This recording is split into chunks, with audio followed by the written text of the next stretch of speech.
The Russian army may strike Ukraine with ballistic missiles provided by Iran within a few weeks, U.S. Secretary of State Antony Blinken has said. In response to the actions of Tehran and Moscow, Washington expanded the sanctions list to include 10 individuals and 6 legal entities from Iran and Russia. 4 ships that brought missiles and drones to Moscow also fell under the restrictions. In addition, the United States imposed sanctions on Iran Air and several civilian sea vessels. We warned Tehran publicly, we warned Tehran privately, that taking this step would be a dangerous escalation. The delivery of the missiles gives the Russians an additional capability and additional flexibility, further fueling the war. The Iranian ballistic missiles have a shorter range of around 75 miles, which means that Russia will be able to dedicate its own ballistic missiles for longer-range targets. We expect allies and partners to announce new sanctions as well. Antony Blinken, United States Secretary of State, at a press conference in London. Partnership between Iran and Russia threatens European security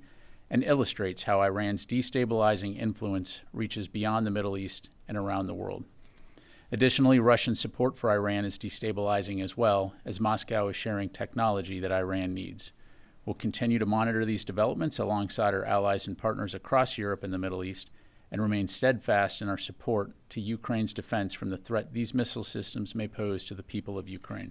The United Kingdom has joined the American restrictions. London has imposed sanctions on 5 transport ships of the Russian Navy. The sanctions list now also includes several officers of the Islamic Revolutionary Guard Corps and Iran's army. London has also cancelled bilateral air services agreements with Iran. U.S. Secretary of State Antony Blinken and British Foreign Secretary David Lammy arrived in Kyiv to express support for Ukraine against the backdrop of strengthening cooperation between ROC states. This is the first such joint trip in recent years. I am in Kyiv today with U.S. Secretary of State Antony Blinken to reiterate our united and ironclad support of Ukraine. We must stand up to Vladimir Putin's imperialism. Our collective security depends on it. David Lammy, British Foreign Secretary, on social media X. Technological cooperation between Moscow and Tehran also raises concerns of the international community. Since February 2021, Iran has restricted access of IAEA inspectors to its plants, and Tehran has been unable to explain the traces of uranium found at undeclared sites. Washington assures that Iran is closer than ever to developing nuclear weapons, and the IAEA Director General hopes to hold talks with the country's newly elected president by November. Pezeshkian agreed to meet with me at an appropriate juncture. I encourage Iran to facilitate such a meeting in the not-too-distant future so that we can establish a constructive dialogue that leads swiftly to real results. Rafael Grossi, Director General of the International Atomic Energy Agency, at the meeting of IAEA Certified Nation Board of Governors. In one of the latest reports, IAEA analysts say that as of May 11, 2024, Iran's stock of enriched uranium is 90% sufficient to create nuclear weapons. Theoretically, Tehran can create 3 nuclear warheads in the coming months, Reuters quoted experts as saying. Reported by Anastasia Tarnavska, Larisa Petruk, UATV News.